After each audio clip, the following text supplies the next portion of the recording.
School college থেকে আরম্ভ করে আজও পর্যন্ত একাধিক ভুল ইতিহাস আমাদের সামনে তুলে ধরা হয়েছে। আমাদেরকে জাতি বর্ণ ভেদ করে হিংসা শেখানো হচ্ছে। এখনো পর্যন্ত ইতিহাসের পৃষ্ঠায় আমাদেরকে বলা হয় মুসলমানরা এই দেশের ক্ষতি করেছে, কিন্তু না ভাই, মুসলমানরা এদেশে এসেছে, এদেশ থেকে তারা কিছু নিয়ে যায়নি। আকবর থেকে বাবর থেকে হুমায়ুন পর্যন্ত, জাহাঙ্গীর থেকে শেরশাহ পর্যন্ত তারা এখানে নিয়ে যায়নি। এখানে এসে রাজত্ব করেছে, এখানকার সম্পদ এখানে দিয়েছে।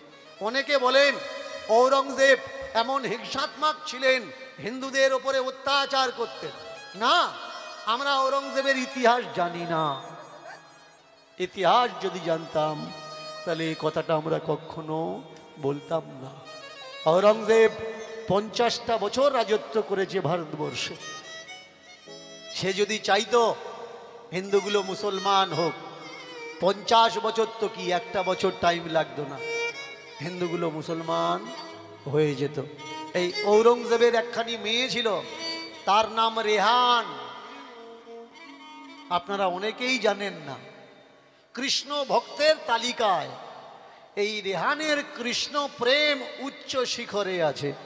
তিনি যদি হিন্দুদের ঘৃণা করতেন তাহলে তার মেয়েকে কখনো কৃষ্ণ ভক্ত বানাতোই না।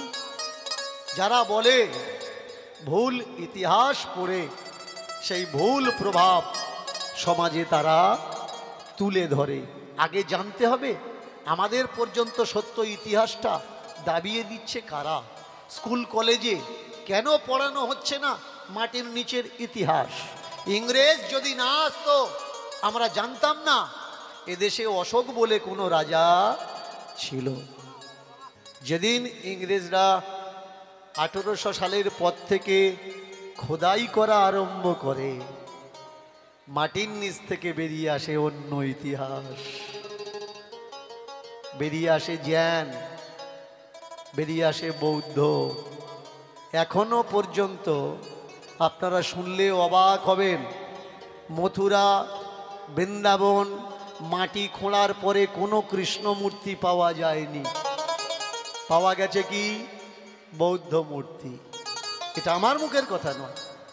আপনারা যদি মথুরায় যান, মথুরার আর্কিওলজি ডিপার্টমেন্টে মথুরার ইতিহাস যেখানে রাখা আছে, ঐতিহাসিক ঘর, একবার খুঁজে বা ইন্টারনেটে সার্চ করে দেখে নিন। শুধু তাই নয়, আপনারা অনেকেই জানেন না এ দেশ থেকে, এ দেশের গদিতে বসা কোনো রাজনৈতিক নেতা, কোনো বড় মানুষ যখন বিদেশে যায়, বিদেশে গিয়ে তারা কখনো বলে না আমি রামের দেশ থেকে এসেছি, আমি কৃষ্ণের দেশ থেকে এসেছি। তারা কি বলে? I am coming from land of Buddha, আমি বুদ্ধর দেশ থেকে এসেছি। এই বুদ্ধর দেশ জ্ঞান ভূমি, এই বুদ্ধর দেশ জ্ঞান পীঠ। বুদ্ধ যখন এদেশে ছিল, বুদ্ধ ধম্ম যখন এদেশে ছিল, তখন ভারত ছিল বিশ্ব গুরু। তাহলে কারা এই দর্শন কেড়ে নিল? কারা কেড়ে নিল? কপিল ভগবানের সাংখ্য দর্শনকে কারা মাটির নিচে দাবিয়ে দিল? ভগবান কে? ভগবান জানা লাগবে আমাদের সত্য তথ্য, সত্য ঘটনা। কমিটির তরফ থেকে আমার কাছে আবদার করেছে, বাবা আপনি এসছেন, আমরা সব রকম মানুষ এখানে বসবাস করি, এমন কোনো কথা বলবেন না যাতে অশান্তি হয়, কারণ আপনি চলে যাবেন, আমরা তো এখানে বাস করব। এরকম কোনো কথা আমি বলি না যাতে তোমাদের ভিতরে অশান্তি বাঁধে। আমার মূল উদ্দেশ্য বাংলা তথা আমাদের দেশ, আমাদের রাষ্ট্রে সর্বধরনের মানুষ, ধর্ম নিরপেক্ষ দেশ আমাদের, তারা এখানে অবস্থান করুক, শান্তিতে বসবাস করুক, আর তাদের ভিতরে ভ্রাতৃত্ব গড়ে উঠুক। একজন যেন আরেকজনকে দেখিয়ে না বলে তুই হিন্দু, তুই মুসলমান, তুই বৌদ্ধ, তুই জৈন, তুই খ্রিস্টান। যদি খ্রিস্টানদের বড়দিন হয়, আর একটা সম্প্রদায়ের মানুষ তাদেরকে যেন কেক আর মোমবাতি উপহার দেয়। যদি কখনো এই বর্তমান চলছে রমজান মাস, বড় পবিত্র মাস, আমরা সবাই ভাই ভাই। যদি কোনো মুসলমান বন্ধু থেকে থাকে তার জন্য কিছু ফল মিষ্টি পাঠিয়ে দেবেন, যেন সন্ধ্যার সময় গিয়ে রোজা ভেঙে ইফতার করতে পারে। আর আমার হিন্দু সমাজের মানুষ যদি কোনো পূজা অর্চনা বার ব্রত হয়, তারাও যেন কিঞ্চিত দিয়ে সাহায্য করে।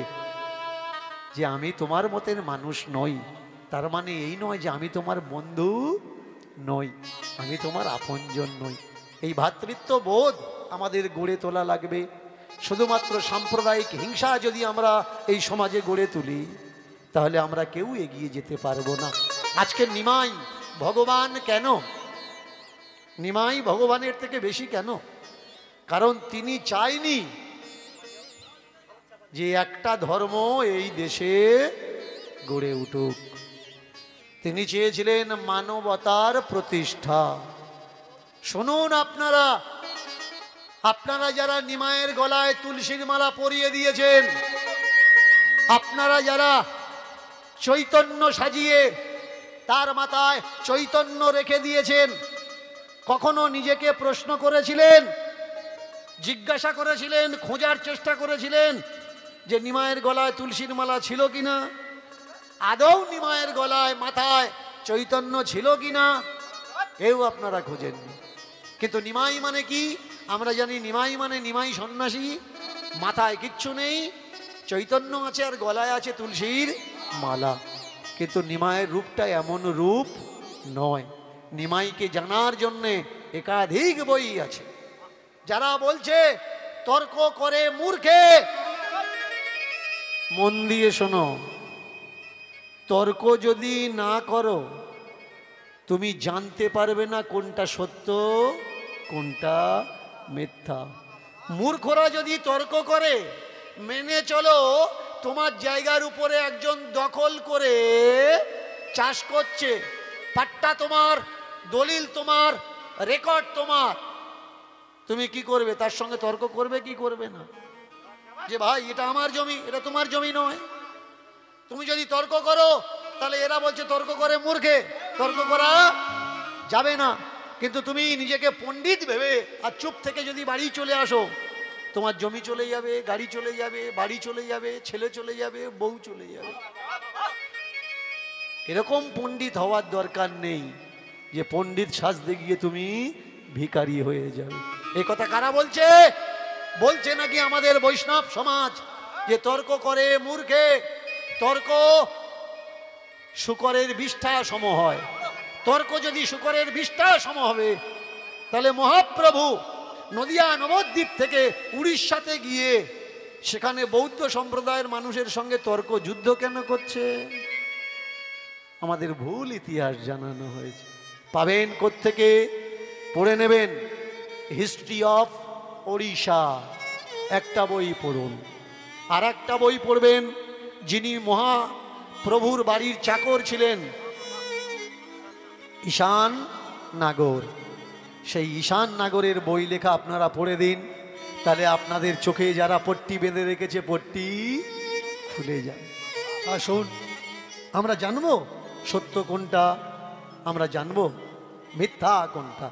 আজকের আমাদের সমাজে আজব আজব কীর্তনের মাধ্যম দিয়ে, ভাগবতের মাধ্যম দিয়ে এমন সব গাঁজাখুরি গল্প শোনানো হয়, সমাজের মানুষ অন্ধকারের দিকে চলে যাচ্ছে, যার কোনো মাথা মুন্ড নেই। কীর্তন মানে কি? কীর্তন মানে তিলক কাটা, কীর্তন মানে লাফালাফি করা, কীর্তন মানে হরি হরি করা না। কীর্তন মানে সমাজকে সচেতন করা, পথ হারিয়ে চলে যাওয়া মানুষের পথ দেখানো। কীর্তন মানে সর্বধর্ম নির্বিশেষে ভ্রাতৃত্ববোধের ঐক্যতার স্থাপন। কীর্তন মানে একটা সুষ্ঠু সুন্দর সমাজ, বলিষ্ঠ সমাজ গড়ার লক্ষণ। কীর্তনের মাধ্যমে যারা শুনতে ভালোবাসেন কাল্পনিক গল্প, তাদের জন্য আমরা একটা কাল্পনিক গল্প শুনব। আর যারা দূর থেকে ছুটে এসেছেন মাটির নিচে মিশিয়ে দেওয়া ইতিহাস জানার জন্যে, তাদের সামনে আমি তথ্যগুলো তুলে তুলে ধরব। আপনারা গ্রামের মানুষ, সহজ সরল মানুষ, আপনাদেরকে যে যা বোঝায় ধর্মের নামে আপনারা খেয়ে নেন। রাস্তা থেকে যাচ্ছেন, জানলার থেকে যদি কেউ জল ফেলে দেয় তাকে গালাগালি করেন, কেমা করেন তো? এই কে কি জল দিলি? শীতের সময় যদি কেউ গায়ে জল ছড়া দিয়েছে তার বাম্মা উদ্ধার করে দেন যে শীতের সময় গায়ে জল দিচ্ছিস কেন? কিন্তু ঠাকুর ঘরের সামনে দাঁড়িয়ে কেউ যদি গঙ্গা জল ছড়িয়ে দেয় আর আপনার গায়ে যদি না পড়ে, আপনি মাথা পেতে বলবেন, বাবা এই দিকটা দাও, বাবা এই দিকে পড়েনি। ওটাও জল, এটাও জল।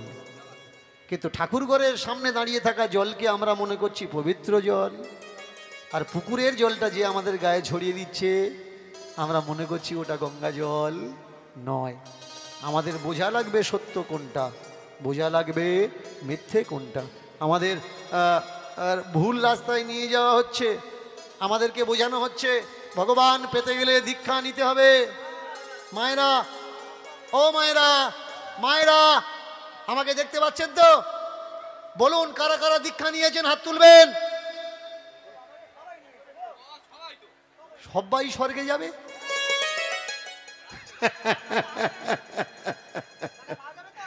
দেখেছেন? এবার বলুন, কেউ আপনাকে বলেছে দীক্ষা নিতে, আপনারা দীক্ষা নিয়েছেন? নিজের বুকে হাত দিয়ে বলুন, দীক্ষা নিয়ে আপনার পরিবর্তন কি হয়েছে? কিছু হয়েছে? যেদিন দীক্ষা নিয়েছেন তার আগের দিন যা ছিলেন তার পরের দিনও তাই আছে। তাহলে দীক্ষা কেন? এটা একটা সাম্প্রদায়িক মতবাদ। ওরা চাচ্ছে আপনার কানে মন্ত্র দিয়ে মিথ্যে কল্পনার দড়ি আপনার গলায় পরিয়ে ওদের দল ভারী করা। আমার তাদের বলে দিচ্ছে, ওমা তুলসীর মালা গলায় নাওনি? মালা নেবে তো হিন্দু মানুষ, তোমার চিনবে কি করে তুলসীর মালা গলায় নেই? আগে তুলসীর মালা নাও। একদল মানুষ বোঝাচ্ছে মালা গলায় নাও তবে তুমি হিন্দু বলে পরিচিতি হবে, না হলে হিন্দু বলে পরিচিতি হবে না। আচ্ছা, যে ক্ষুদিরাম আমাদের জন্যে গলাতে তুলসীর মালা নিল না, ফাঁসির দড়িটা নিল, ও তাহলে হিন্দু না? নেতাজি যে আমাদের জন্য গুম হয়ে গেল, হারিয়ে গেল, তার গলায় তো তুলসীর মালা নেই, ও তাহলে হিন্দু না? যিনি বিশ্বকবি রবীন্দ্রনাথ ঠাকুর, তার গলায় তো তুলসীর মালা নেই, ও তাহলে হিন্দু না? তাকিয়ে দেখুন। শুধু তাই নয়, শরৎচন্দ্র চট্টোপাধ্যায়, বঙ্কিমচন্দ্র, এদের গলায় তো তুলসীর মালা নেই, তাহলে এরা কি হিন্দু নয়? হিন্দু হতে গেলে কোনো মালার দরকার হয় না, দীক্ষার দরকার হয় না, তিলকের দরকার হয় না, ব্যবহারের দরকার হয়। যারা বলছে মালা নিলে তবে তুমি হিন্দু, না ভাই, হিন্দু হতে গেলে মালার দরকার হয় না, ব্যবহারের দরকার হয়, আচারের দরকার হয়, সংস্কার সংস্কৃতির দরকার হয়। যারা মনে করে দাড়ি টুপি লুঙ্গি থাকলে তারাই মুসলমান, 5 ওয়াক্ত নামাজ পড়ছে, রোজা রাখছে, ঘুরে এসছে মক্কা থেকে, ও মুসলমান না। যার ঈমান নেই সে মুসলমান নয়। দাড়ি টুপি দিন কত চুল কাটা লাগবে না, দাড়ি হয়ে যাবে। বাজার থেকে 20, 25, 30 টাকা দাও, তুমি টুপি পেয়ে যাবে, তার মানে তুমি মুসলমান? মুসলমান হওয়াটা কোনো ছেলে খেলা কথা নয়। দিন তার আদেশ, তার নির্দেশ, এই দিনের আজ্ঞা পালন করা বড় মুশকিল। হিত এবং হিদায়েত আগে বোঝা লাগবে। আগে কি? আগে দরকার ইনসানিয়ত। তুমি যখন জন্মেছ তুমি মুসলমান ছিলে না, তুমি যখন জন্মেছ তুমি হিন্দু ছিলে না, তুমি পার্সি, শিখ, ঈসাই ছিলে না, তুমি কি ছিলে? একটা মানুষের ছেলে। বড় হয়ে তোমাকে কি হতে হবে? আগে মানুষ হতে হবে। গলায় তুলসীর মালা রেখেছো, বুকে হাত দিয়ে চিন্তা করেছো আমি মানুষ তো, টিকা নিয়েছি, কিন্তু ব্যবহারটা মানুষের মতো নয়, আমি মানুষ তো। হঠাৎ তার জীবনে কি এমন সংগ্রাম আসলো যে নিমাই মহাপ্রভু হয়ে গেল? তার জীবনে এমন কি পরিবর্তন আসলো যার জন্য নিমাই নিমাই নেই? নিমাই হয়ে গেল জগতের কাছে ভগবান, ভগবানের থেকেও আরো বেশি। তৎকালীন সময় নিমাই যখন নদিয়া নবদ্বীপে ছিলেন, সেই সময় ছিল বড় ভয়ঙ্কর। জাতি প্রথা, ব্রাহ্মণ, বৈশ্য, ক্ষত্রিয় এবং শূদ্র, কোনো দাম ছিল না। যারা শূদ্র, তথাকথিত শূদ্রের কোনো মূল্য ছিল না সমাজে। তারা কোনো রাস্তায় বেরোতে পারবে না। সচরাচর তাদের ছায়া যেন উচ্চ বর্ণের গায়ে না লাগে। উচ্চ বর্ণেরা যে রাস্তায় চলাফেরা করবে সেই রাস্তায় যেন তাদের পায়ের ছাপ, গায়ের ছাওয়া না পড়ে। তাদের থুতু যাতে না ওই রাস্তায় পড়ে, তার জন্যে গলায় ভাঁড় বেঁধে রাখা হতো। থুতু ফেলবে তো ভাঁড়ে ফেলবে। কোমরে বেঁধে দেওয়া হতো ঝাঁটা, যাতে ওই রাস্তায় সে তো চলবে, আর সম্মুখে যদি উচ্চ বর্ণের মানুষ আসে তার পায়ের ধুলো ঝাঁট দিয়ে তাকে সাফ করে দিতে হবে।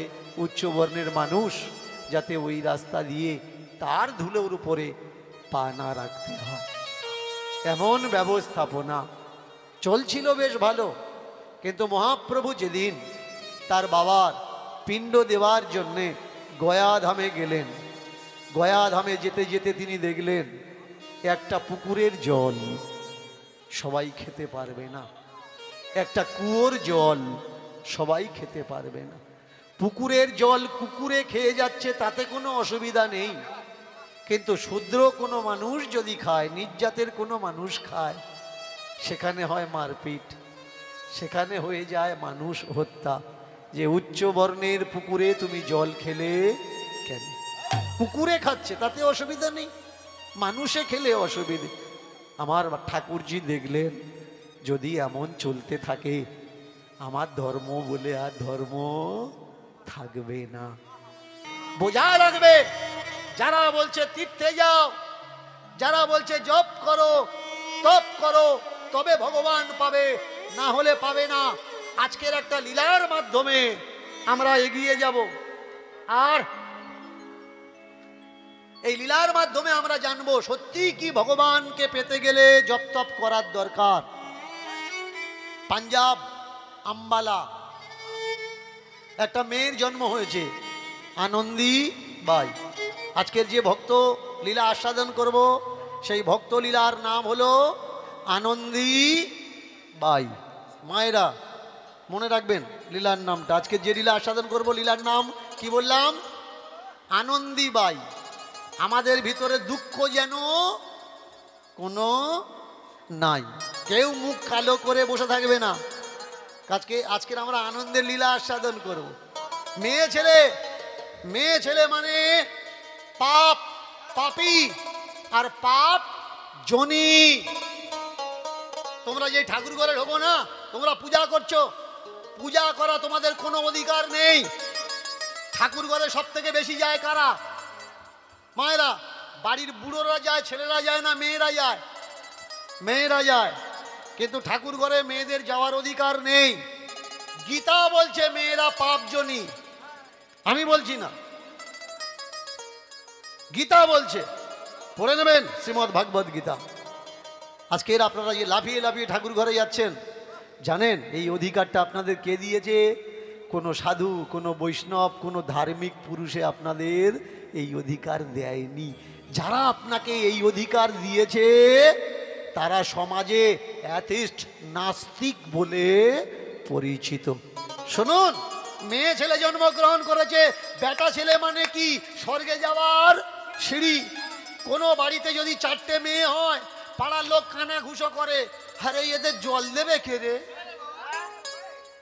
মরে গেলি ছাদ্য করবে কে রে? মেয়ে ছেলে বংশের বাতি কে দেবে? 8টা নিয়ে দেখবি শিওর বেটা ছেলে হবে।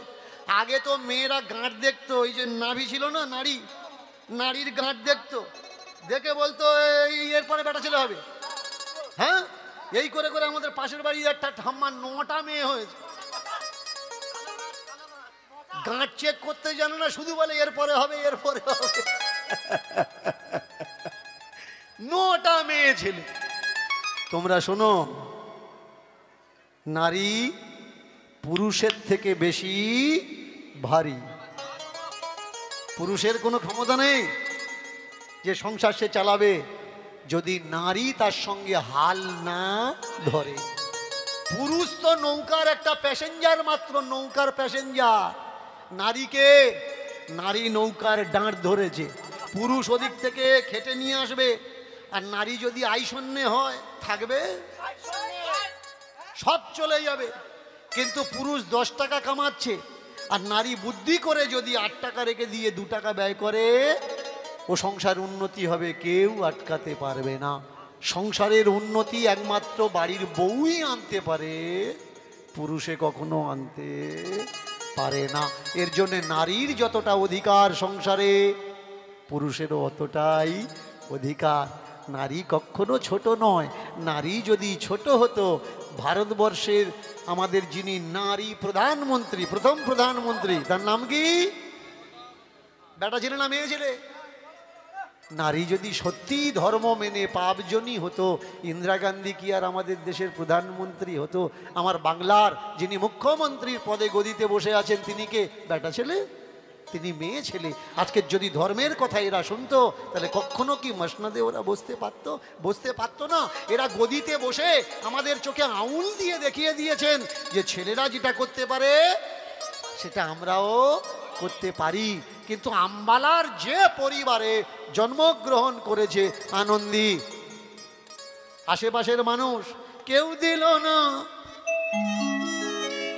কেউ দিল না উলুধ্বনি, কেউ বাজায় না শঙ্খ, উলুধ্বনি কেউ বাজায় না শঙ্খ, কেউ দিল না উলুধ্বনি, কেউ বাজায় না শঙ্খ, কেউ দিল না উলুধ্বনি, কেউ বাজায় না শঙ্খ। সবাই বলে মেয়ে হলো ভঙ্গি রঙ্গ ভঙ্গ, সবাই বলে মেয়ে হলো ভঙ্গি ভঙ্গ, সবাই বলে মেয়ে হলো ভঙ্গি রঙ্গ ভঙ্গ, আর সবাই বলে মেয়ে হলো ভঙ্গি রঙ্গ ভঙ্গ। কেউ দিল না, কেউ দিল না উলুধ্বনি, কেউ বাজায় না শঙ্খ, কেউ দিল না উলুধ্বনি, কেউ বাজায় না শঙ্খ। আনন্দীর বাবা কয় যা হয়েছে ভালো হয়, আনন্দীর বাবা কয় যা হয়েছে ভালো হয়, আনন্দীর বাবা কয় যা হয়েছে ভালো হয়, আনন্দীর বাবা কয় যা হয়েছে ভালো হয়। মেয়ে আমার করবে জগৎ আলো, মেয়ে আমার করবে জগৎ আলো, আর মেয়ে আমার করবে জগৎ আলো, মেয়ে আমার করবে জগৎ আলো। যেমন এক চাঁদেতে জগৎ আলো, এক চাঁদেতে জগৎ আলো, যেমন এক চাঁদেতে জগৎ আলো, যেমন এক চাঁদেতে জগৎ আলো। চাঁদ বেটা ছেলে নাকি মেয়ে ছেলে মায়েরা? চাঁদ বেটা ছেলে। চাঁদের থেকে যে আলোটা বেরুচ্ছে একে কি বলা হয়? জোছনা। জোছনা বেটা ছেলের নাম হয় নাকি মেয়ে ছেলের নাম হয়? মেয়ে ছেলের নাম হয়। চাঁদের কোনো মূল্য নেই। চাঁদ সুন্দর কার জন্যে? জ্যোৎস্নার জন্যে। যদি বলি জ্যোৎস্না না, ওর আরেকটা নাম আলো। আলো কি বেটা ছেলের নাম না মেয়ে ছেলের নাম? মেয়ে ছেলের নাম, বেটা ছেলের নাম নয়। চাঁদ আছে, চাঁদ মহান কেন, চাঁদ বিশেষ কেন? চাঁদের আলোর জন্যে, চাঁদের যোজনার জন্যে। চাঁদের ওই আলোকে যদি আলো না বলি, যোজনা না বলি, আমরা বলতে পারি চাঁদের কিরণ। কিরণ কি বেটা ছেলের নাম না মেয়ে ছেলের নাম? মেয়ে ছেলের নাম। এর জন্য পুরুষকে শোভায়িত কে করে? নারী। তাই ওই আনন্দীবাইয়ের বাবা বলে উঠলে, আমার এক মেয়েতে জগৎ আলো করবে চারিদিক, আর এক মেয়েতে জগৎ আলো করবে চারিদিক, আমার এক মেয়েতে জগৎ আলো করবে চারিদিক, আমার এক মেয়েতে জগৎ আলো করবে চারিদিক। কিবা নারী কিবা পুরুষ ভেদ জানি না। এবার কি বা পুরুষ বিভেদ জানি না, কি বা নারী কি বা পুরুষ ভেদ জানি না। কি বা নারী কি বা পুরুষ ভেদ জানি না। সন্তান রূপে মানুষ করব, সম্মান বাড়িয়ে দেব, এটাই পরিকল্পনা আমার। এরাই বড় এরাই বড় আমার, এরাই বড় এরাই বড় আমার, যা হয়েছে তাই তো ভালো, এরাই বড় এরাই বড় আমার, যা হয়েছে তাই তো ভালো, এরাই বড় এরাই বড় আমার। এক মেয়েতে করবে আলো, যা হয়েছে তাই তো ভালো, এক মেয়েতে করবে আলো, যা হয়েছে তাই তো তাই ভালো। গৌর হরি বল। তাই তো ভালো। এক মেয়েতে করবে আলো, যা হয়েছে তাই তো, এক মেয়েতে করবে আলো, যা হয়েছে তাই তো ভালো। বাহ বাহ বাহ বাহ বাহ। এত বছর পরে একটা ঠিক। এত বছর ঘুরছিলাম, আমাকে লোক আটকুড়ো বলছিল, মুখ দেখছিল না, কিন্তু কন্যা সন্তানটা হওয়ার পরে পাড়ার লোক বলছে কিছু তো হলো। লালিত পালিত করে। মেয়ের মা বলে উঠলে, হ্যাঁ গো মেয়ে হয়েছে, নাম তো একটা রাখা লাগবে। মেয়ে হয়েছে, নাম তো একটা রাখাই লাগবে। বললে আমার ঘরে আমার মেয়ে আসার পরে আমার কোনো দুঃখ যন্ত্রণা অভাব ব্যথা আর নেই, তাই আমার সংসারে যে এসেছে তার নাম রাখলাম আমি আনন্দী বাই। ভালো করে মনে রাখবেন, বাই শব্দের অর্থ কিন্তু মা। যেমন আমরা বলি দাদা, এক রাজ্যে চলে যাবেন, ভাই, ওরা কি বলে আন্না। আমরা বলছি বাবা, আর এক জায়গায় বলছে নানা। নানা মানে বাবা। এক রাজ্যের বুলি আর এক রাজ্যের গালি। এখানে আপনি যেটাকে ভালো বলছেন, রাজ্য পরিবর্তন হয়ে গেলে সেই শব্দটা আবার ভিন রাজ্যে গিয়ে খারাপ হয়ে যাচ্ছে, গালাগালি হয়ে যাচ্ছে। তো বললেন আমার আনন্দী মা। ছোট্ট মেয়েটা ধীরে ধীরে বড় হচ্ছে। সমাজের কুসংস্কার দেখুন। কুসংস্কার কি? যদি ছেলে হয় তাহলে মুখে ভাত দেয়, কি মা দেয় তো? মেয়ে হলে মুখে ভাত দেয়, অনুষ্ঠান করে দেয়, আগে জানা লাগবে। এখন দিচ্ছ তোমরা, মেয়ের মুখে ভাত দেয়। তবে এখন তো বুড়িগুলো মরতে যাচ্ছে, তাদেরও জন্মদিন পালন হচ্ছে, কেক কাটছে। জন্মদিনে কেউ কেক কাটে নাকি? লিখে রেখেছে 84 বছর। মোমবাতি 8 আর 4 মোমবাতি এনে কেকের মধ্যে ঢুকিয়ে দিয়ে, ও দাদু ফুঁক দাও। এই কি আমাদের জন্মদিন পালন করার নিয়ম না? ওটা বৈদেশিক প্রথা, পাশ্চাত্যের নিয়ম, আমাদের ভারতের নিয়ম নয়। আপনি 10 বছর 10টা মোমবাতি, আপনার বাবা আপনার মা পেছন থেকে বলছে বাবা ফুঁক দে, এক ফুঁক মেরে নিভিয়ে দে। আপনি ফুঁক মারলেন, সব বাতিগুলো নিভে গেল, হাতটা দিচ্ছে বাবা বাবা বাবা, হ্যাপি বার্থডে হ্যাপি বার্থডে। নাও কেক কাটো। কেক কাটছো, খাচ্ছ। 8টা বছর ফুঁক মেরে নিভিয়ে দিলে। তার মানে ও বেঁচে আছে না মরে গেছে? নিভিয়ে কোথায় দেয়? নিভিয়ে দেওয়াটা শুভ মানা হয় না অশুভ মানা হয়? বাসর ঘরে আছে দেখবেন একটা মালসার ভিতরে প্রদীপ জ্বলে না, যদি নিভে যায় ভালো। তা জন্মদিন পালন করছেন যখন, বিয়ের দিন থেকে ফুঁক মারবেন, বড় বউ ঢুকে গেছে, ফুঁক যা নিভে যা, আর জ্বলা দরকার নেই। আমাদের দেশের নিয়ম কি? আমাদের দেশের নিয়ম হচ্ছে যে ক বছর বয়স সেই কটা ছোট্ট ছোট্ট প্রদীপ তৈরি করে ঘি দিয়ে জ্বালিয়ে দেওয়া। কেন না? এর এই আয়ু এবং পরমায়ু যেন প্রদীপের মতো উজ্জ্বল হয়ে জ্বলে, এ যেন নিভে না যায়। আমরা বাড়ির নিয়মকে আনিয়ে নিয়েছি। মেয়ে ছেলে মুখে ভাতে হবে না। শুধু তাই না, অনেক নিয়ম আছে যে নিয়মগুলো সমাজে আজও পর্যন্ত পরিচালনা করা হচ্ছে। আপনারা গায়ে হলুদ দেন, দেন তো? গায়ে হলুদ দেওয়ার নিয়ম কাদের? বৌদিরা দেবে, ঠাম্মারা দেবে, তাই তো? দিদিরা গায়ে হলুদ দেয় না। দিদিরা যদি জোর করে দিদি ঢোকে, দিদি ঢুকলে হবে নাকি? ঠাম্মা দেবে, বৌদি দেবে। এবার বলুন, কোনো ঠাকুর দাদাও যদি মরে যায়, বিধবা মেয়েকে কখনো গায়ে হলুদ দিতে দেখেছেন? ডাকেন হলুদ দেওয়ার জন্যে? বৈবাহিক কোনো কাজে ঘট ভরতে যাওয়া, কলসি জল ভরতে যাওয়া ডাকেন না। আমরা মনে করি অশুভ, অমঙ্গল, বিধবাদের ডাকা যাবে না। আমার তো মনে হয় আনন্দ তাদের নিয়ে করা দরকার। বিয়েতে যারা আমার সমাজের বিধবা, স্বামী ছেড়ে চলে গেছে, দুঃখে আছে, যন্ত্রণা আছে, কষ্টে আছে, তাদেরকে আনন্দে ইনভলভ করার দরকার। কিন্তু ধর্মের নিয়ম এখন, সেই নিয়মে আমাদের আষ্টে পৃষ্ঠে বেঁধে রেখেছে এমনভাবে, নিয়ম ছাড়া আমরা বেরোতে পারি না। ওই আনন্দী বায়ের বাড়িতে অনেক গুরু মহারাজদের যাতায়াত হতো। বয়সটা 1 বছর, 2 বছর, 3 বছর, মেয়েটা বড় হচ্ছে। যত বড় হয় আস্তে আস্তে হাঁটা শেখা, আস্তে আস্তে বুলি ধরা, কথা বলার পরে বাবাকে নানান প্রশ্ন করা হয়।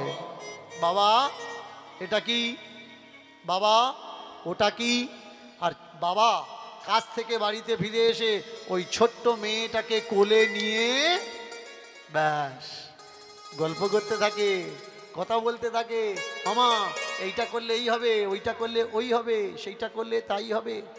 বাড়িতে গোবিন্দজিউর মন্দির আছে, ভালো করে শুনবেন। বাড়িতে গোবিন্দজির মন্দির আছে, আর ওই মন্দিরে বাবা পূজা করে সকাল সন্ধ্যায়। আর ছোট্ট মেয়েটা মন্দিরে ঢুকতে পারে না, দূর থেকে দেখে। ফুল তোলার হলে ছোট্ট মেয়েটা গিয়ে আস্তে আস্তে ফুল এনে দেয়, জল আনার হলে ছোট্ট মেয়েটা আস্তে আস্তে জল নিয়ে বাবার কাছে দেয়। আর বাবা ওই মেয়েটার বয়ে আনা ফুল জল দিয়ে গোবিন্দের পূজা অর্চনা, সেবা অর্চনা করে।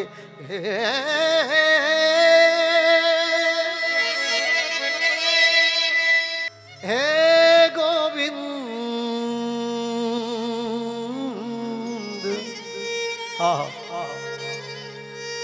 হে গোবিন্দ,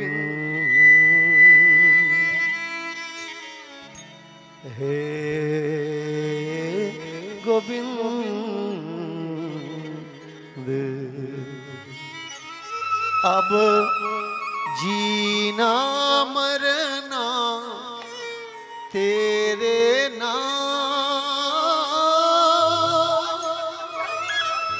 तेरो बिना अब क्या काम,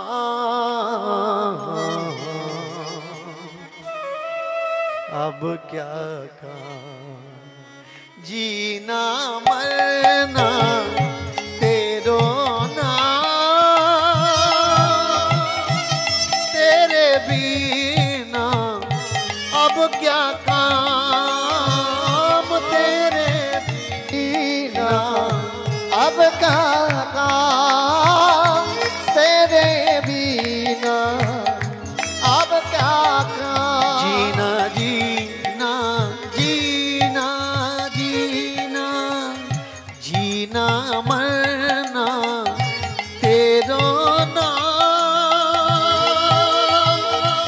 तेरे बिना अब क्या काम, तेरो बिना अब क्या काम। तू तो दाता जग की,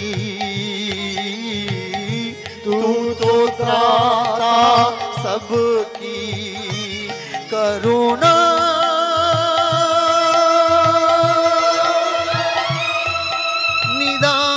निदान। हे मोहन रे, हे मोहन रे, मोहन है, हे मोहन है, हे मोहन रे, हे मोहन रे, मोहन रे,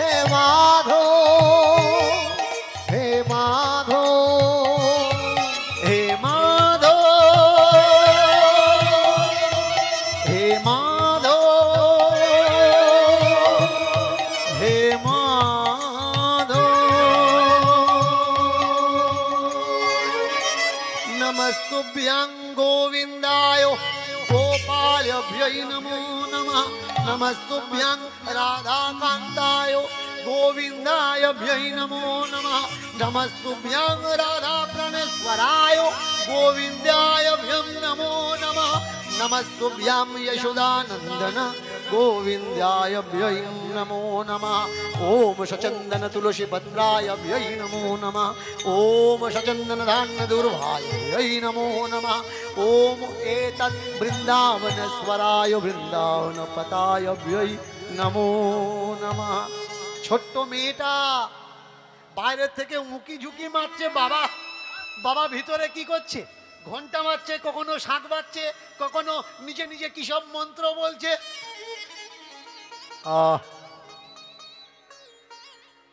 বাবা মন্দির থেকে বেরিয়ে এসে বলে, বাবা তুইও একদিন ঢুকবি, ভিতরে কি হচ্ছে একদিন তুইও জানি, আস্তে আস্তে বড় হ, তুই সব বুঝতে পারবি।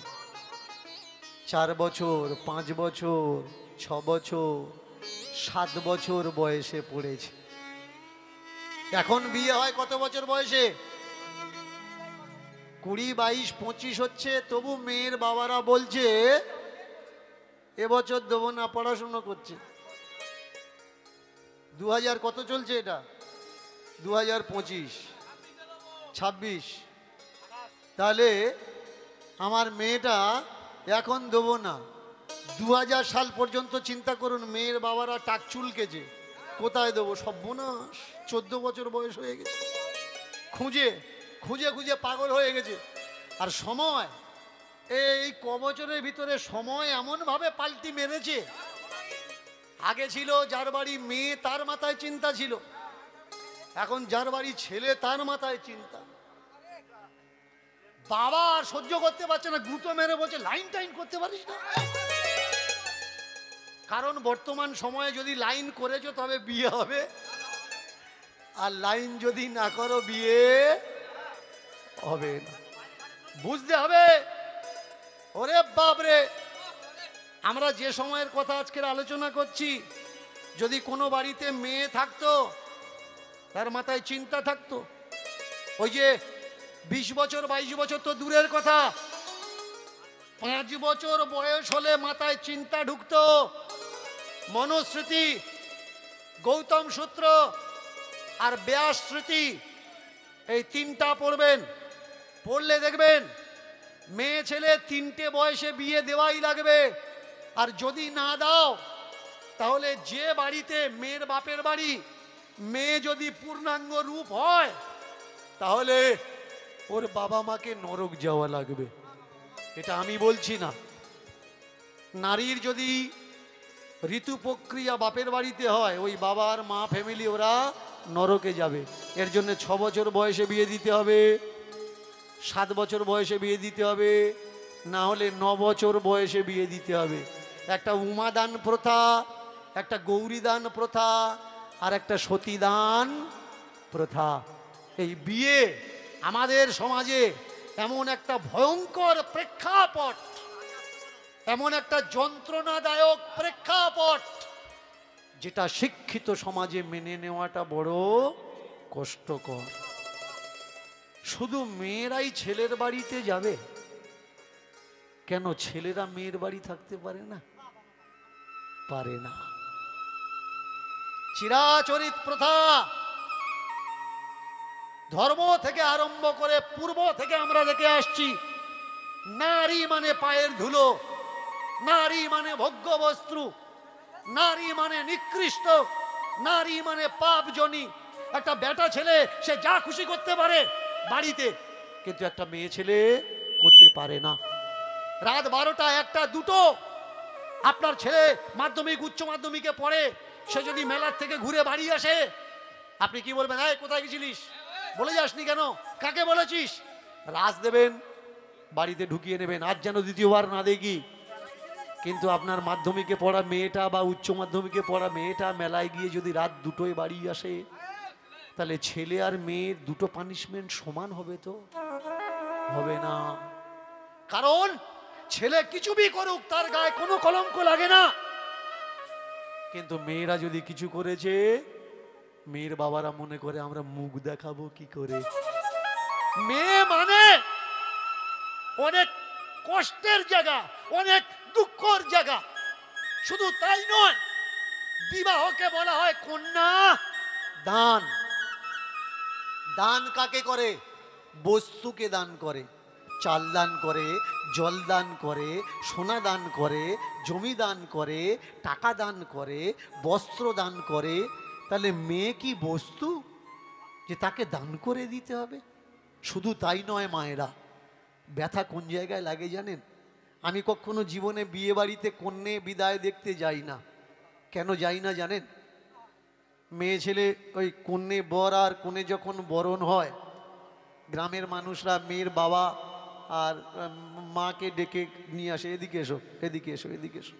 বরণ হয়ে যাওয়ার পরে চাল ডাল নিয়ে আঁচলে দিয়ে দেয় যে তোমাদের যা খেয়েছি এই দিয়ে আমি শোধ করে দিলাম। একবার ভেবে দেখেছেন মেয়ের বাবার বুকটা কি হয়? মেয়ের মার বুকটা কি হয়? যাকে নারী ছিঁড়ে মানুষ করলাম, হাত ধরে হাঁটা শেখালাম, একদিনের বিবাহ অনুষ্ঠানে এক মুঠো চাল নিয়ে আমার আঁচলে দিয়ে বলে যা কিছু খেয়েছি শোধ কর। কত বড় কুসংস্কার! এই কুপ্রথাকে আমাদের সমাজ থেকে তুলে দেওয়ার দরকার। হোক না ভাই বিয়ে, এটা বলা জরুরি নাকি? ডেকে এনে আঁচলে দিতে হবে, চাল ডাল দিয়ে বলতে হবে শোধ করে দিলাম। একবার ভেবে দেখেছো যে মেয়েটা বিয়ে হয়ে যাচ্ছে শ্বশুর বাড়ি, তার বুকটা কেমন লাগে? কাঁদতে কাঁদতে পাগল হয়ে যায়, আমি বাবাকে ছেড়ে যাচ্ছি, মাকে ছেড়ে যাচ্ছি। এটা কুপ্রথা। কেউ কখনো বলে না পুত্র দান, আমরা সবাই বলি কন্যা দান। শুধু তাই নয়, মাসে যদি 2 বার থেকে 3 বার বউ বলে আমি বাপের বাড়ি যাব, স্বামী চোখ রাঙা, বিয়ে করে সংসার করতে এসছো নাকি বাপের বাড়ি ঘুরবো বলে এসছো? তাহলে এখানে এসছো কেন? বাপের বাড়িতেই থাকতে। ভাই, যে তোমার জামা কাপড় কেচে দিচ্ছে, তোমার বাবা মার জামা কাপড় কেচে দিচ্ছে, তোমার ভাই বোনের জামা কাপড় কেচে দিচ্ছে, কখনো তার কষ্টটা বুঝেছে? মেয়ে ছেলে সব থেকে বেশি খুশি হয় কিসে? মন্দিরে গেলে না, তীর্থে গেলে না, যদি বাপের বাড়ি তাকে নিয়ে যাওয়া হয়। এর মতো খুশি মেয়েদের কাছে আর কিচ্ছু নেই। সেই জায়গাটা তো আমরা পাবন্দি লাগিয়ে দিই। এটা করতে হবে। তাকিয়ে দেখুন, কোনো ছেলে আপনি দেখাতে পারবেন না শ্বশুর বাড়িতে গিয়ে শ্বশুরের জামা কাপড় ধুয়ে দিচ্ছে, শাশুড়ির জামা কাপড় ধুয়ে দেয়। কিন্তু মেয়ে শ্বশুর বাড়িতে এসে শ্বশুরের জামা কাপড়, শাশুড়ির জামা কাপড় ধুয়ে দেয়। আপনারা দেখে নেবেন, এটা ল, নিউটনের ল। কোনো বস্তুর উপরে যখন আপনি প্রেসার করবেন আর সেই বস্তু যদি সহ্যের ক্ষমতা অতিবাহিত হয়ে যায়, সেই বস্তু ওই প্রেসারের জায়গা থেকে ঠিকরে বেরিয়ে যায়। এক সময় ছিল বরপণ প্রথা, আংটি দেওয়া লাগবে, সাইকেল দেওয়া লাগবে, ঘড়ি দেওয়া লাগবে। আজকের ছেলের বাবারা বলছে টাকা দেবো, ঘটককেও দেবো, মেয়ের বাবাকেও দেবো। পণ ঘুরে গেছে, পণের উপরে এত প্রেসারাইজ হয়েছে, আজকের বিয়ের উপরে প্রেসারাইজ হচ্ছে। আমি দীনকৃষ্ণ ঠাকুর বলে দিচ্ছি, দেখে নেবেন, আগামী দিন এমন আসবে এই বিবাহ প্রথা উঠে যাবে, কন্ট্রাকচুয়াল ম্যারেজ হবে। ছেলে মেয়ের বাড়িতে যাবে না, মেয়ে ছেলের বাড়িতে যাবে না। আমি বলে দিচ্ছি, কথাটা লিখে রাখুন, এটাই হচ্ছে ইতিহাস। কোনো বস্তুর উপরে এত প্রেসার দিও না যে সেই বস্তু তোমাকে ছেড়ে চলে যায়। 6 বছরের মেয়ে, মাথায় চিন্তা, বিয়ে দেবে কাকে? ছেলে কি? ছেলে যদি উচ্চ বর্ণের হয় তাহলে ওই মেয়ের বাবার পুরো ফ্যামিলি তারা নাকি স্বর্গে চলে যায়। শুনুন, আমাকে অনেকে বলে আপনি পুরনো ইতিহাস তুলে ধরেন কেন? তাহলে পুরনো ইতিহাস শুনতে যদি তোমাদের এত কষ্ট, রাম কত বছর আগে জন্মেছে, কৃষ্ণ কত বছর আগে জন্মেছে, সেই সব কথাগুলো তোমরা এখন শুনছো কেন? ওটাও তো পুরনো কথা। এই কথাগুলো বলছি কেন? যে তোমরা সচেতন হও আর ঘুমিয়ে থেকো না, সত্য জেনে নাও সত্য কোনটা আর মিথ্যা কোনটা। আমাদের ধর্মশাস্ত্র কখনো আমাদের স্বাধীনতা দেয় না, আর স্বাধীনতা যারা আমাদের দিয়েছে আমরা তাদের চিনি না। এই যে যাচ্ছেন না ভোটের দিন মাছ মাংস খেয়ে নাচতে নাচতে ভোট দিতে, এই ভোটের অধিকারটা যারা দিয়েছে তারা কোনো সাধু না। আমার সমাজের নাস্তিক, সে কোনো উচ্চবর্ণীয় মানুষ না, একটা নিজ জাতের ছেলে যে স্কুলে যাওয়ার অধিকারটুকুও পায়নি, কষ্ট করে লেখাপড়া শেখে সারা বিশ্বে 10 জনের ভিতরে একজন উচ্চ শিক্ষিত, তার নাম বাবা সাহেব আম্বেদকর।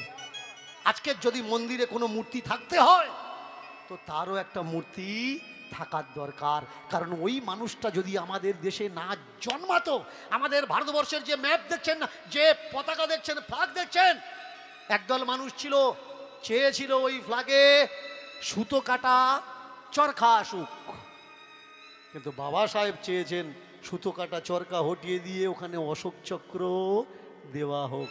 যাদের কাছে সুতো কাটা চরকার দাম বেশি ছিল কিন্তু অশোকের চক্রের দাম বেশি ছিল না, তারা কারা? আর যারা অশোক চক্র আমাদের ফ্ল্যাগে এনে দিয়েছে তারা কারা? আগে বুঝতে হবে সত্য কোনটা মিথ্যে কোনটা। আজকের যে আপনি স্বাধীন, এই স্বাধীনতা ধর্ম আপনাকে দেয় না। যারা আমাকে নিন্দে করে পাড়ায় বসে আজকের গান করব কালকের চলে যাব, দেখবেন সকালবেলা উঠে আমাকে নিন্দা করবে, উনি ধর্মের বিরুদ্ধাচারণ করছে, উনি ধার্মিক নয়, উনি হিন্দু নয়, উনি সনাতনী নয়, উনি মুসলমান। তাকে জিজ্ঞাসা করবেন তুমি ধর্ম মানো? সে বলবে হ্যাঁ আমি মানি। তাহলে তাকে ছোট্ট করে ডেকে বলবে তুমি স্কুলে কেন গেছো? দেখাও রামায়ণ, মহাভারত, ভাগবত, গীতা, পুরাণ তোমাকে স্কুলে যাওয়ার অধিকার দেয়। আরে তুমি যদি ধার্মিক হও, সর্বপ্রথম তুমি স্কুলে যেতে পারবে না। শুধু তাই নয়, নারী, আমার সমাজের মায়েরা আজকের যে ব্লাউজ কাপড় পরে বুকের লজ্জাটা ঢেকে ঘুরছে, এটা ঢাকার অধিকার ছিল না। ব্লাউজ পরার অধিকার ছিল না, বুকে শাড়ি দিয়ে চাপা দেওয়ার অধিকার ছিল না, বুকের আঁচলটা কোমরে বেঁধে ঘুরতে হবে, আর যদি বুকটা ঢাকা দাও তাহলে তোমাকে ট্যাক্স দিতে হবে, আর ওই ট্যাক্স চলে যাবে কোথায়? তিরুপতি বালাজি মন্দিরে। আজকের এই কালো কুপ্রথা কে তুলে দিয়েছে? একটা বিদ্রোহিনী মেয়ে, একটা নাগিনী, একটা বাঘিনী মেয়ে বুকের কাপড় ঢাকা দিয়েছে। ধর্মগুরুরা এসে বলেছে ট্যাক্স দিতে হবে, বলেছে ট্যাক্স দেবো না, আমার লজ্জা, আমি ঢাকা দেবো। বলেছে তাহলে তোমার স্তন কেটে আমাদের হাতে দেওয়া লাগবে। সঙ্গে সঙ্গে বাড়ির থেকে চাকু এনে তাদের সামনে দাঁড়িয়ে স্তন কেটে তুলে দিয়েছে। মেয়েটা প্রাণে মরে গেছে, কিন্তু আন্দোলন শুরু হয়েছে যে এই প্রথা আমাদের ধর্মে রাখলে চলবে না। 6 বছরের মেয়ে বিয়ে দিতে হবে। বলুন তো 6 বছরের মেয়ে কিচ্ছু জানে? আপনার বাড়িতে যদি 80, 82, 85 বছরের ঠাম্মা থাকে, জিজ্ঞাসা করবেন ঠাম্মা কত বছর বয়সে বিয়ে হয়েছে, ঠাম্মা বলে দেবে তখন আমরা প্যান্ট পরতে জানি না, আমরা তখন আমাদের বিয়ে হয়েছে। জানেন এই বাল্য বিবাহ প্রথা কে তুলেছে? রাজা রামমোহন। ওর গলায় তুলসীর মালা ছিল না, ও কোনো সাধু নয়, ও হিন্দু নয়। রাজা রামমোহন হিন্দু নয়, হিন্দু ধর্মকে স্বীকার করেনি। রাজা রামমোহন আর একটা মত তৈরি করেছে, যে মতের নাম ব্রহ্ম সমাজ, হিন্দু সমাজ নয়। যত মহামানব এসেছে তারা দেখেছে এই হিন্দু ধর্ম, হিন্দু সমাজের ভিতরে এত শোষণ আর এত কুপ্রথা, এ আমরা ভাঙবো কি করে? 6 বছরের মেয়ে বর খুঁজছে, কোন বর খুঁজছে? উচ্চ বর্ণীয় ব্রাহ্মণ। কারণ ব্রাহ্মণের সঙ্গে মেয়ে বিয়ে দিলে মেয়ের বাড়ির পুরো ফ্যামিলি স্বর্গে যাবে। আর সিস্টেম কি ছিল জানো? ব্রাহ্মণদের বাড়ি যেসব বদময়েশগুলো ছিল, ওরা বিয়ে করে করে বেড়াতো। বউ 5,000ও হতে পারে, 6,000ও হতে পারে। বিয়ে করে থাকতো না কারোর বাড়িতে, নিয়েও যেত না, শুধু বছরে বছরে এসে তার বাড়ির থেকে চাঁদাটা কালেকশন করত। যেটা আজকের গুরু প্রথা হয়ে দাঁড়িয়েছে, এটা কি জানেন? গুরু প্রথা দেখবেন সারা বছরে গুরুদেব আপনার বাড়ি আসুক বা না আসুক, এমন একটা সময় আসবে এসে বলবে অনুষ্ঠান হবে, দে তোর বাড়ি এসেছি কি দিবি দে। এটা হচ্ছে কালেকশন প্রথা। আগে বোঝা লাগবে এরা কারা। এরাই তো তারা যারা এক সময় বিয়ে করতো, আজকে তারা শিষ্য করছে। ওরা তখন বিয়ের বদলত এসে কালেকশন করতো, আজকের এরা গুরু সেজে আপনার বাড়িতে এসে কালেকশন করছে। আপনি কিছু বলতে পারবেন না, আপনি জানেন গুরুদেবকে দিতে হয়, তাই আপনি দিচ্ছেন। শুধু তাই নয়, 6 বছরের মেয়ে 84 বছরের বুড়ো, ও লাস্টিং করবে? ও তো ডেট ফেল হয়ে গেছে। দুধের কোটো দেখে আমরা ডেট দেখি, তৈরি হলো কবে, এক্সপায়ার হলো হবে কবে, কিন্তু বিয়ে দেওয়ার সময় আমরা কেউ চেক করি না। সরকারি চাকরি যদি করে আর মাথায় যদি ঝোড়ার মতো টাকও থাকে, মেয়ের বাবারা লাইন দেবে, ওই ছেলেটা করে দে, যা বলবি যা লাগবে তাই দেবো। কিন্তু কার্তিকের মতো ছেলে ভালো ব্যবসা করে বললে চলবি নি। ও কার্তিক চলবে না, সরকারি চাকর দরকার। দোকানের মালিক হবেনি। তাকিয়ে দেখুন, 84 বছরের ছেলের সঙ্গে 6 বছরের মেয়ে বিয়ে দিয়েছে, আর যা ভাবা তাই, ব্যাস পটল তুলেছে। যেই পটল তুলেছে, নিয়ম কি? নিয়ম হচ্ছে আপনার মেয়ের বর যদি মারা যায়, বর একটা চিতায় জ্বলবে আর আপনার মেয়ে একটা চিতায় জ্বলবে। তাকে বলে সতীদাহ প্রথা। বলতে পারেন সতীদাহ প্রথা কে তুলেছে? তার গলায় তুলসীর মালা ছিল না। ইংরেজদের সঙ্গে হাত মিলিয়ে 1818 সালের পর থেকে হাইকোর্টে কেস লাগিয়ে লড়ে জিতে তারপরে এই আইন পাশ করিয়েছে। তার নাম রাজা রামমোহন। শুধু তাই নয়, আপনাদের এখানে পাশে লক্ষ্মীকান্তপুর লাইনের একটা স্টেশন আছে, দেখবেন কৃষ্ণমোহন, বারাইপুর শাসন কৃষ্ণমোহন, রাজা কৃষ্ণমোহন লড়াই করেছেন আমাদের দেশের বিদেশ থেকে আসা বৈজ্ঞানিক, 4 নাম বড় দার্শনিক ডিরো জিও। পড়াশুনো করবেন, ডিরো জিও ভারত ছাড়লো কেন? আমরা যে বলি ও নাস্তিক, ও এথিস্ট, ভারতবর্ষের বুকে প্রথম নাস্তিক ক্লাব কে তৈরি করেছে? ডিরো জিও। এর জন্যে পড়াশুনো করা লাগবে। আমি বারবার বলি লেখাপড়া করো, লেখাপড়া করো। কেন? শিক্ষা এমন একটা আলো, কেউ তোমাকে অন্ধকার দিতে আসবে আর ওই তুমি শিক্ষার হ্যাচাকটা ধরো, অন্ধকার মুহূর্তের মধ্যে গায়েব হয়ে যাবে। 21 শতাব্দী, আমরা হাতে অস্ত্র নেব না, তলোয়ার নেব না, ছোরা নেব না, বোমা বন্দুক নেব না, আমরা শিক্ষাকে আগে করে দেবো।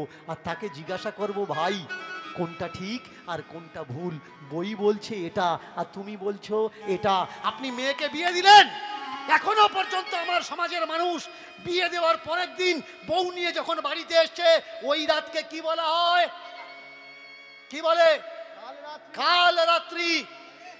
এদেশে পালন করে কিনা জানি না, এদিকে পালন হয় কিনা জানি না। ঠাকুরদা বলে দেয়, এই আজকে যেন বৌমার নাতবর ঘরে যাবি না। কেন? আজকের কাল রাত্রি। জানেন, ধুমধাম করে বিয়ে করে আনলেন, বোর নিজের বোর কাছে যাবেন, তাহলে কাল রাত্রি কেন? আর কাল রাত্রির পরের দিন কি হচ্ছে?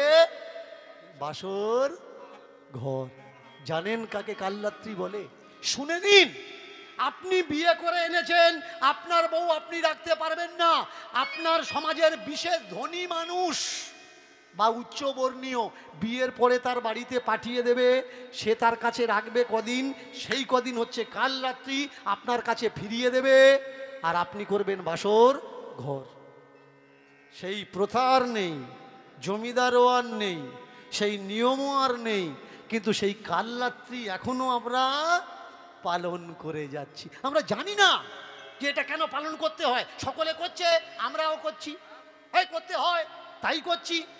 আমরা বাদ দিয়েছি অনেক কিছু, তার ভিতরে অনেক কিছু আমাদের বাদ দেওয়ার দরকার, যেগুলো ধরে রাখার প্রয়োজন নয়। মেয়েটার স্বামী মারা গেছে, চিতায় তুলে দেবে, কানে শোনার পরে আনন্দীবাইয়ের বাবা ছুটে গেছে, আমার মেয়েকে আমায় ফিরিয়ে দাও। ও বাল্য বিধবা, ফিরিয়ে দেওয়া যাবে না। আর ফিরিয়ে যদি তুমি নিয়ে যাও, তুমি নরকে যাবে, তোমার স্ত্রী নরকে যাবে, তোমার পরিবার নরকে যাবে। আমি নরকে যাব, আমার আপত্তি নেই, কিন্তু আমার মেয়েকে আমি চিতায় উঠতে দেবো না। আমার মেয়ে আমার ফিরিয়ে দাও। যেদিন আমি তাকে বিয়ে দিলাম, মাথায় সিঁদুর পড়লো, শাঁখা পড়লো, হাসি মুখে চলে এলো, তার বাপের বাড়ি ছেড়ে শ্বশুর ঘরে, স্বামী নেই, তাই বলে আমার মেয়েটা বিধবা হলো। কোণে ছিল, কালকে ছিল কোণে, আজকের হয়ে গেল বিধবা। না না, আমার মেয়েকে আমায় ফিরিয়ে দাও। আনন্দীবাইয়ের বাবা মেয়েকে বাড়িতে এনে, পাঞ্জাব আম্বালাতে এনে মেয়েকে বললে, মা শোন, এই সমাজের কঠোর নিয়ম ভেঙে করব চুরমার, নরকে যাব তাও ভালো, আমার সংসার হবে মন্দির রাজ দরবার। কোথায় যাবি না মা? আনন্দীবাই আনন্দ করে আমার ঘরে রবে। কে বলেছে বিধবাদের ঠাকুর ঘরে ঢুকতে নেই? মন দিয়ে শোনো, মেয়ে ছেলেদের ঠাকুর ঘরে প্রথম কে পাঠিয়েছে? তার নাম আনন্দীবাইয়ের বাবা। তোমরা যা যে ঠাকুর ঘরে ঢুকছো না, এই সত্য কণ্টকময় পথ ফুলের মতো নরম কে তৈরি করে দিয়েছে? পাঞ্জাব আম্বালার ওই মানুষটা যদি মেয়েকে জোর করে কেড়ে নিয়ে না চলে আসতো, আজকে তোমরা ঠাকুর ঘরে ঢুকতে পারতো না। বাবাকে বলছে, বাবা বিধবাদের নাকি ঠাকুর ঘরে ঢুকতে নেই, বিধবাদের ঢুকতে নেই। তুই তো বিধবা নই, তোর স্বামী মারা গেছে, বাবা তো বেঁচে আছে, আমি তোকে ফিরিয়ে নিয়ে এসছি। আমি মানি না এই নিয়মগুলো। আজ থেকে তুই ছোট্টবেলা থেকে অপেক্ষা করতিস না মা ঠাকুর ঘরে ঢুকবি, আমি তোকে নিয়ে যাব, কি করে ঠাকুর পূজা করতে হয় আমি তোকে শিখিয়ে দেবো। তুই ঢুকবি আর ঠাকুরকে করজোড়ে বলবি, ভজ গোবিন্দম ভজ গোবিন্দম ভজ গোবিন্দম মূঢ় মতে, ভজ গোবিন্দম, একটু করতালি দিয়ে, গোবিন্দম ভজ গোবিন্দম মূঢ় মতে, ভজ গোবিন্দম ভজ গোবিন্দম ভজ গোবিন্দম মূঢ় মতে। বলো ভজ গোবিন্দম ভজ গোবিন্দম ভজ গোবিন্দম মূঢ় মতে, ভজ গোবিন্দম ভজ গোবিন্দম ভজ গোবিন্দম মূঢ় মতে। বাবা এটা তো আমার বাড়ি নয়, এটা আমার বাপের বাড়ি। বাপের বাড়ি ঠাকুর ঘরে আমি কিভাবে যাব? আমার কাছে তো টাকা পয়সা নেই। কেন? তুই আমার কাছে হাত পাতবি, আমি তোকে দেব। পূজার যোগ্য ধনে নাহি হয়, যাচন আর মেঘে সম্পূর্ণতায়, যাচন আর যোগ্য সম্পূর্ণতায়, যাচন আর যোগ্য সম্পূর্ণতায়। হাত পেতেছে বাবার কাছে, বাবা দাও। যে নেয় তাকে কি বলে? ছেলে। আর যে দেয় তাকে কি বলে? বাবা। আজকের এই যে এত বড় মহাযজ্ঞের আয়োজন হয়েছে, যারা আয়োজন করেছে তারা আজকের পুত্রবধ। আর আপনারা কারা? আপনারা হলেন তাদের কাছে পিতৃতুল্য গুরুজন। 10টা গ্রামে যে এরা যাবে, আজকের হাজারো গ্রাম এক জায়গায় হয়েছে। তাই আমি চাইব এই মহাযজ্ঞের জন্যে আপনারা যে যেমনভাবে পারবেন, যে যেমনভাবে যতটুকু পারবেন। আমরা তো অনেক জায়গায় অনেক পয়সা নষ্ট করে দিই, আজকের আপনার টাকা একটা যজ্ঞের কাজে লাগবে। যে যতটুকু পারবেন ঝুলি ভরিয়ে দেবেন। কমিটির তরফ থেকে কমিটির মানুষ আপনাদের কাছে যাচ্ছে, আপনাদের ভিতরে যাচ্ছে, আর আপনারা একটু কত তালি দিয়ে আমার সঙ্গে ভজন গেয়ে একটু এই আনন্দের ভাগটুকু অংশটুকু গ্রহণ করুন। মায়েরা, ভজ গোবিন্দম ভজ গোবিন্দম ভজ গোবিন্দম মূঢ় মতে, ভজ গোবিন্দম ভজ গোবিন্দম ভজ গোবিন্দম মূঢ় মতে, ভজ গোবিন্দম ভজ গোবিন্দম ভজ গোবিন্দম মূঢ় মতে। মূঢ় মতে